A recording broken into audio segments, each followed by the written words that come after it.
this is Allie Edwards, and in this video I want to show you how I am working through the content that I collected when we did the Pieces of Us self-portrait adventure. So I had kind of a brainstorm in my head. I'm going to work with a background that is the same size as the divided page protectors that we sell for a 6x8 album. I'm not sure if I'm going to put this in my one little word album, or I also have an About Me album that it's just an ongoing 6x8, so I may put this in there. But I knew that I wanted to do that size, but I also knew that I wanted to have bigger pictures. So what I did is I took each one of these pictures, and I need to double check the order to make sure I have them in there right. I printed them all at 6x6, and my idea is to create a flip up, right? That would be where they would be staggered here, and I'm planning that I'll probably use washi tape. I know that Amy Gretchen, one of my creative team members, did a cool flip up waterfall kind of thing for December Daily one year. I think it was December Daily. So I might look back at that and see how she did it. But my initial plan is that I will just use washi tape, and I'll know where they go based on how I lay them out here. And I'm gonna have to do that part not while I'm talking about it. So I'll do a voiceover for those parts. But essentially I'm just going to lay them out here, get them lined up so you'll see each piece of the bottom. I'm also probably going to add Avery index tabs to the bottom of each one, so it would have the different prompts on there. 1, 2, 3, 4, 5, 6, 7. So this is all part of what I'm thinking. A couple other things that I'm considering here. One is I'm going to have a cover on top of the photos that will be the full 8-inch length. I printed out Pieces of Me. This is available on my blog as a download. There's the Pieces of Us, there's Pieces of Me, so you can choose what you want. There's also cut files for this, but I'm just going to have this be on here as my cover, so this will get connected to that first page. So I will cut it to be 6x8, and then it will flip up. And then for my journaling, what I want to do is something a little bit different, which is do some paint on there, create some base layers for my journaling. So what I'm thinking that I'm going to do is I'm going to handwrite journaling. It's going to be messy. I'm going to get messy. I'm going to do paint on each one of these. So I cut out a bunch of 6x6s that will go on the back of here once they are painted, and I will handwrite whatever it is that I want to remember about each one of these prompts related to myself. So I'm going to do the painting part next and just create a bunch of backgrounds. I really want to use some more yellow. Like, this is the time of year for me for yellow for sure, especially because of the stuff popping up in the yard. So I'm going to paint these next, is kind of the next phase in my process, and draw out or figure out how I'm going to hand write on some stuff there. But that's a beginning look at the process, and you'll see the rest of it up next. Okay, so what I decided to do for my backgrounds, because remember what I want to do, I want to write on top of these. So I want to have a fairly flat painted background that I can then just hand write on, and like I said, I'm going to do 7 of them. So what I'm going to play with is what's called a jelly plate, and I've literally just been watching tutorials of people using this, so that's what I'm going to do. Actually, I want to see the size. The one I have right here is just about 6x6. They have a whole bunch of different sizes. It's a soft and squishy. So at first I thought maybe it was like our stamp blocks, but it's not like that at all. It's squishy, and so I'm going to show you how I have been playing with this. And I have a roller that is needs some help. It has some things that have like stuck on there. I actually ordered a new one because I don't even think I can get these weird things off, but it's not going to matter for what I want to do here. So I'm going to start with just like a really bright yellow. Actually, let's see, what do I want to do here? I might mix some paint.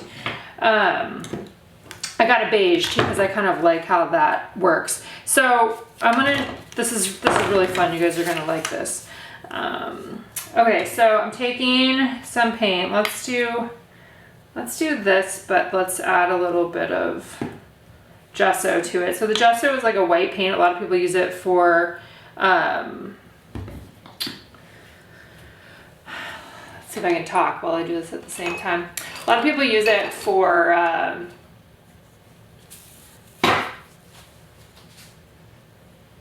lot of people use it as a base, like when you can put it down on something, or you can use it to lighten things up, change the color, change the consistency.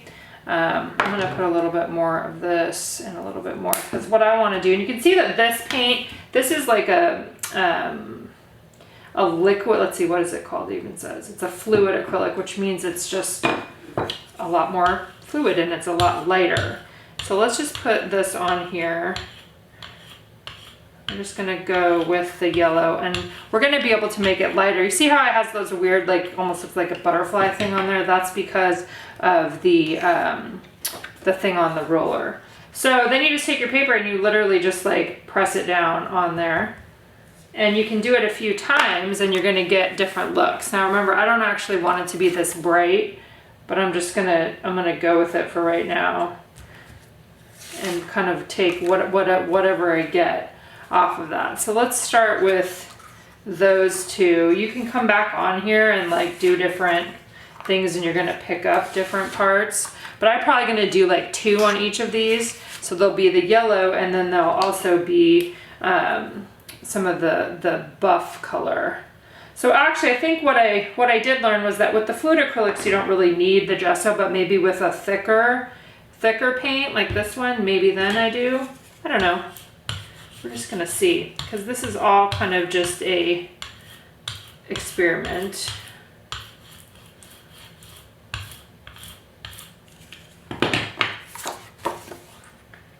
And there's all kinds of other things that you can do with these. I'm just doing like the basic, give me some color on these backgrounds.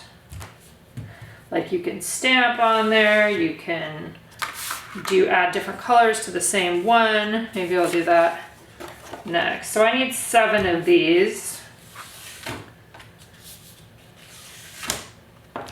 And this may be a more than one time of me playing here too. Let's see if I can, there's some more. Because I let it dry, I want to let it dry before I do another layer. All right, so actually I only have 6, so I gotta cut up another one. Actually, no, I have 7. Okay, so there's another lighter one. So I have all those then, and I can add, you know, other random stuff. This is just some more paint off of here. Let me show you what happens when you add like that other color. Like you can paint, you know, just do it directly on there like that too.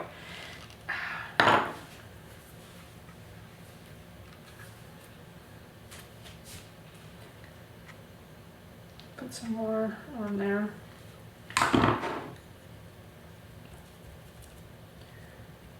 And if you can use the roller, or you can make your own designs, right, around.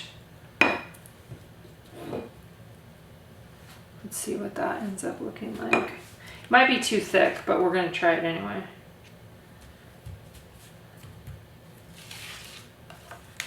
Yeah, it's probably too thick, so let's, because I don't want on my, I'm just gonna roll this out too. I don't want all those ridges necessarily because I want to write on it. So you can always just make a new layer and then we'll start again. Because it really, this is just for fun. So I'm going to move that one over. Let's try another one on top of here and see if it's smoother at all.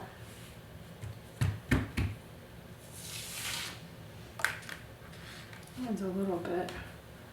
If we just put some of this on here.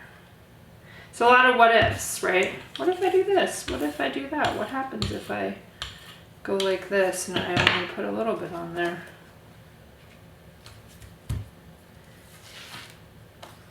See how that now we have like a nicer kind of mix.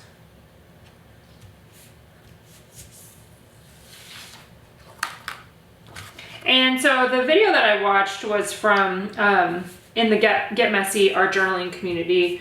It was Moo Saha that was showing some of the techniques using the jelly plates that, you know, I haven't done them before. So that was really cool to see that, and that's kind of my starting place. Let's see what else do I want to do here. And I think that's who I first saw, and then I also watched a couple other videos in there too. So there's lots of different things that you can do with this that I probably don't even know about yet, and that for me is always part of the fun. Excuse me. Here's actually one that I made the other day when I was using it, like I was rolling off. So once you roll on here, you can roll off onto another piece of paper, and then I kind of did a couple stencil-y type things there. So it'd be like when you roll the stuff on here, instead of just setting it down, you can bring it and roll it onto something else. Like here's another page that I'm kind of working on. I can just roll it right on there, and then I've got another something happening on that one. So let's see here's this one. I'm just gonna get some of the white.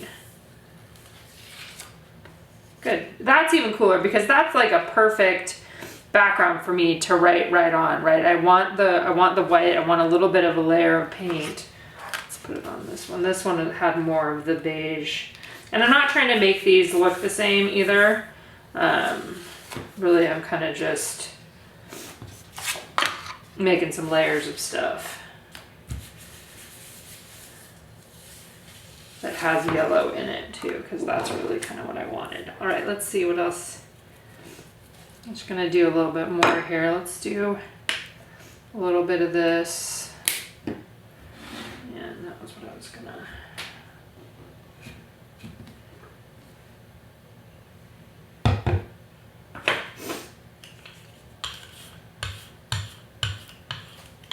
So that looks cool too, because we've got kind of some other layers. Again, can't wait for my new brayer to come. Let's see what I got here. Here's another page that from when I was doing it yesterday. So you literally just have a page that you're ruling off on, and it can become, you know, some other something that you can cut out if you want to.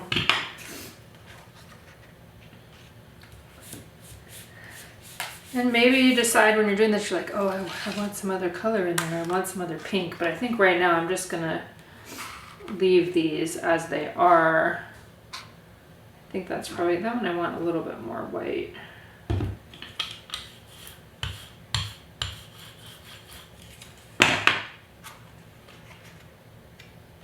And you don't have to put it straight on either. You can like do it over to the side and whatever.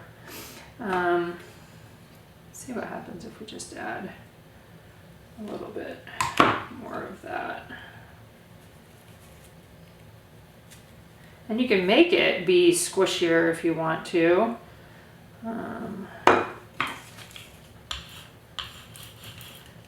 That's where it's kind of almost too thick. But you could also take this and you could roll off onto one of these sheets too, like that. But I don't really want that texture again. That's why I'm getting rid of this guy. So let's just, and the reason why I don't want that, I mean, it really doesn't matter because I can write on that texture too, but I want something else. Or you can always just go like this, right? And just make your backgrounds. But maybe on this one I just do like part of this. Right? Like it doesn't have to be over top of the whole thing. And now I'm adding in a little bit of another like dimension of color with that beige. Yeah, these are cool. So next up for me is just gonna let these dry, and then I will come back revisit them. And actually, let's do something on this one.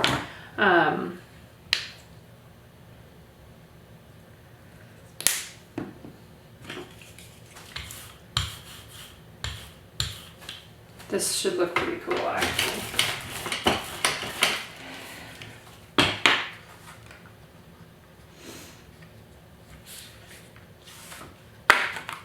All right, just giving it a little bit more of something, a little bit more bright yellow.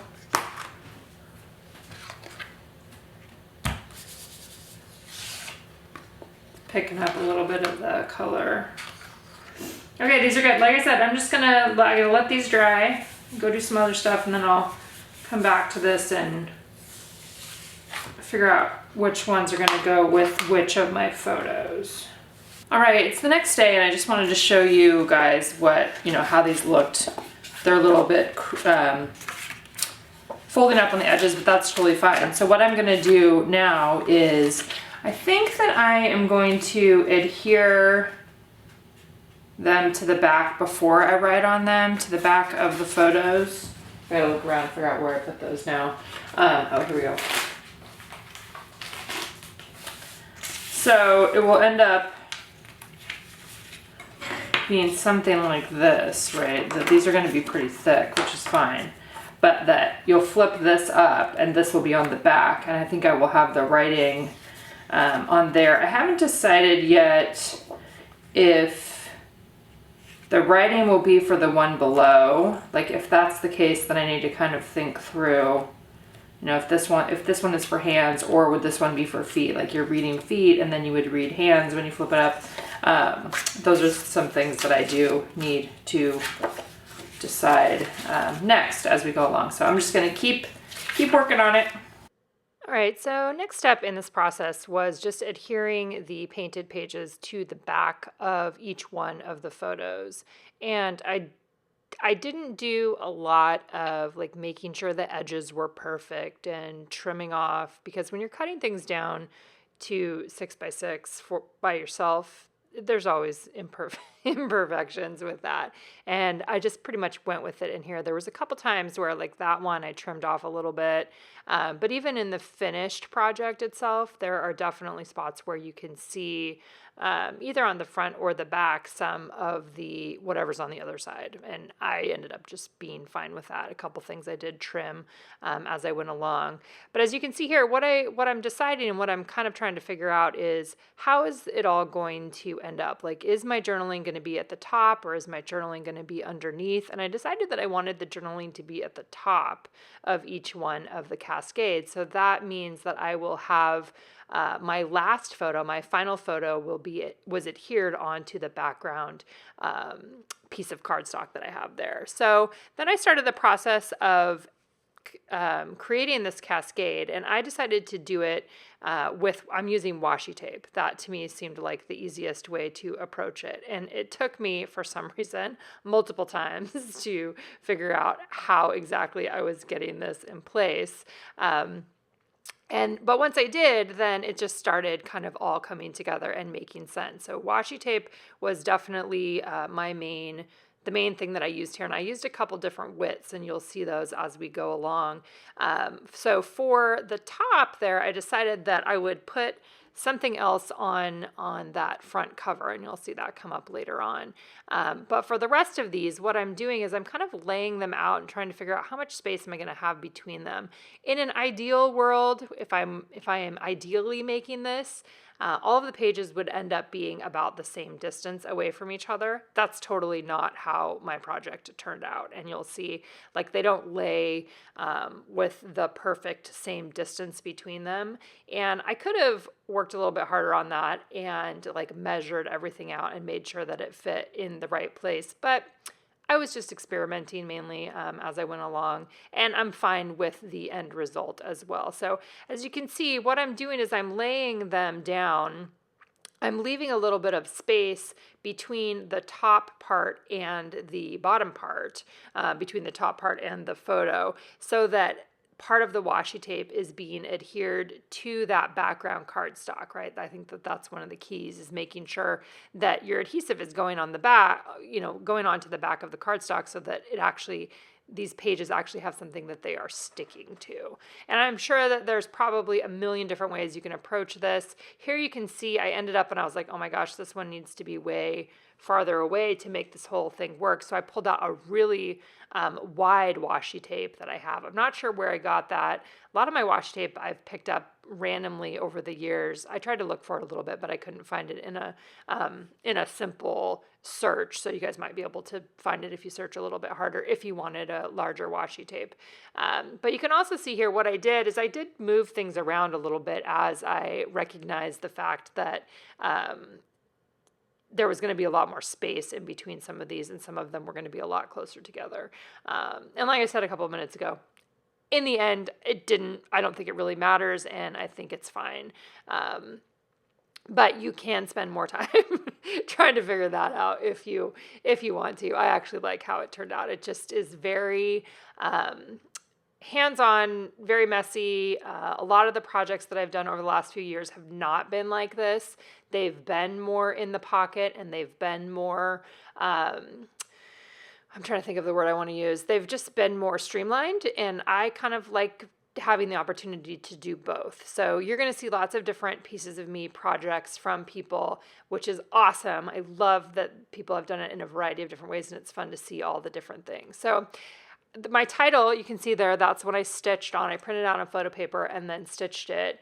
What I was playing around a little bit with there was, what do I want to have on top of it? I cut that top piece of cardstock shorter so that you could see kind of the top of my boots on that first page. And you can also see, as we're looking right here, I'm grabbing a piece of cardstock right now while the camera's still going, but you can see that there's the distance between each one of my photos is not exactly the same. And this is where I'm saying, like, it didn't matter. It was kind of more fun just to play around with the idea of putting it together this way.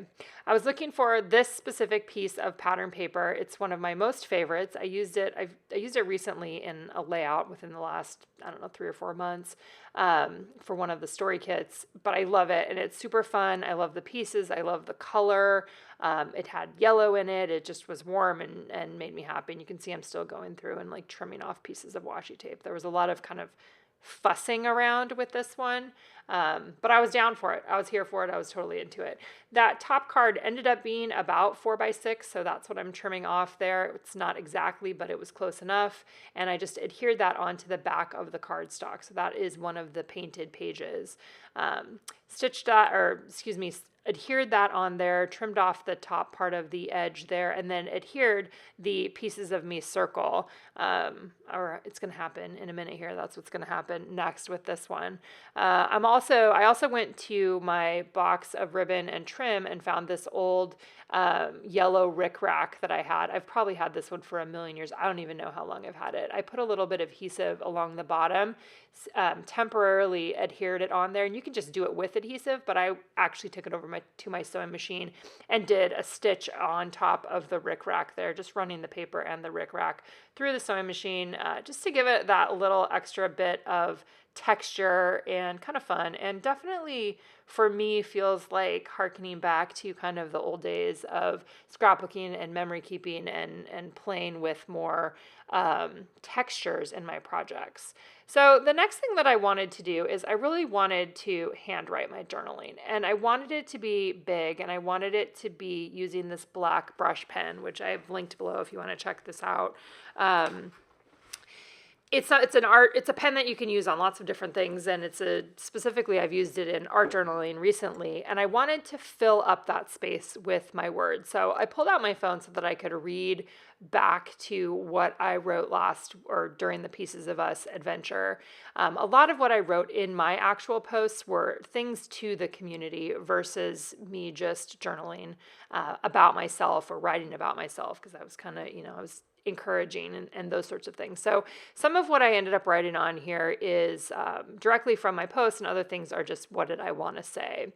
And this is what I wanted to do then for each one of the backs of these. So I just went through and I started each one with the word, the specific prompt word, and then looked at what I wrote and decided whether or not I wanted to just copy and paste that, or did I want to write something else. Like on this one, I wrote something else. I just kind of thought about what are all the different things that my hands do.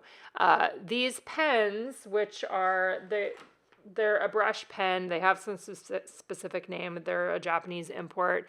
I'm sure there's probably some specific way that you are supposed to use them.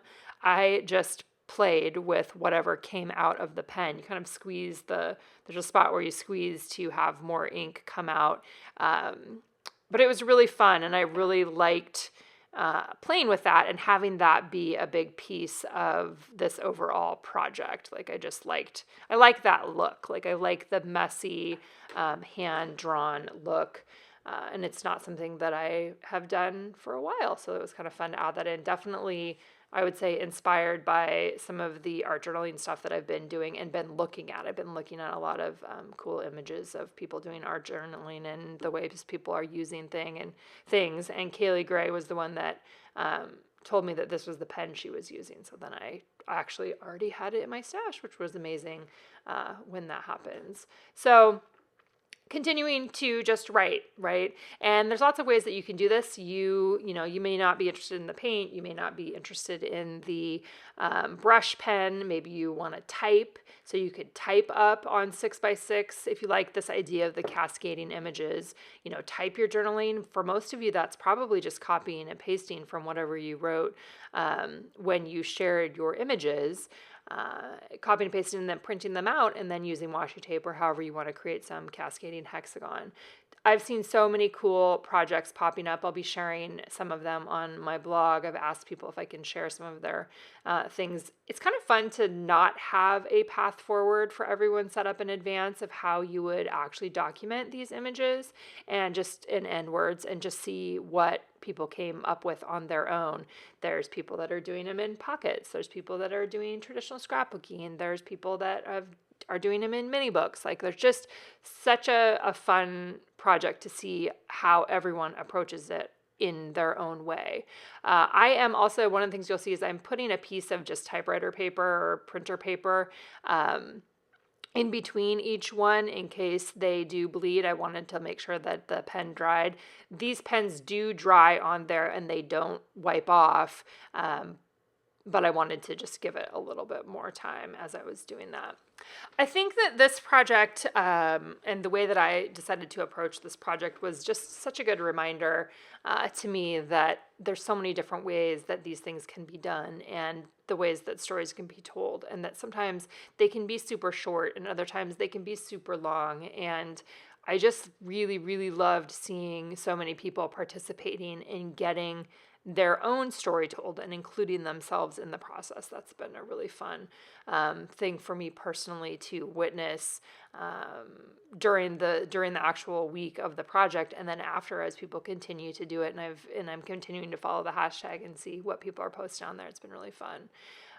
So for this one specifically, I did copy and paste a significant portion of what I had written on this day. And that was really cool. It's nice to have that content set up in advance so that you can just copy and paste, and so that you're not having to think of everything at the same time. That's been one of the ways that I have approached memory keeping for the last few years, is by using Instagram and previously a lot more my blog for holding these kinds of stories that I want to then add onto a project or create a project around it or do a page or just print out the journaling. It's collecting content, right? And Instagram is a great place to hold those kinds of stories.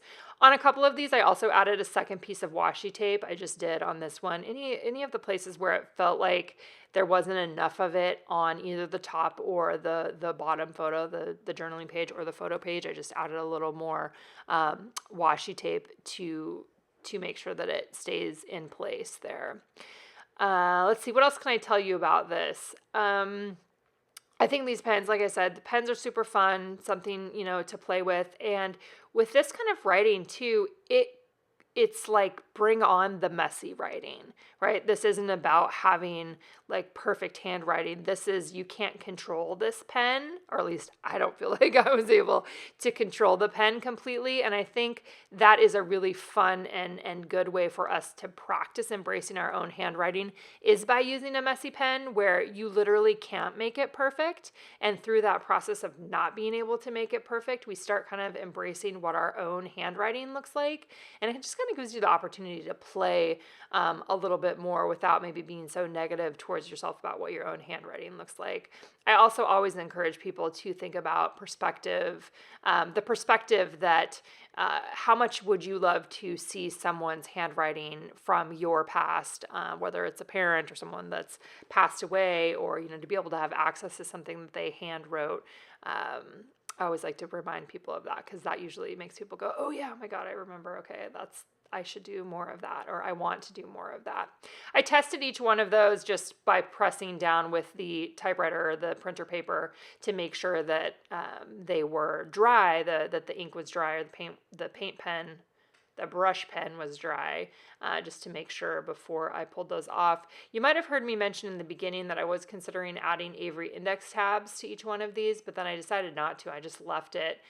But I did stamp the date on the side, and I know that some of you guys saw that the date's wrong. I had the 2019 on my rolling date stamp instead of 2020. So I'm just going to be... I'm either just going to cover that up like with a strip, a new white strip right there, or reattach the cascade of images and words there onto a different background. I also added just a small white sticker star in between the two of those, and called it good. And then, like I said, I decided to put this into a 6x8 album that I have, that I've been including stories about myself over the last couple of years. And this just fits right into that album. Let me know if you guys have any questions. Happy to answer them below.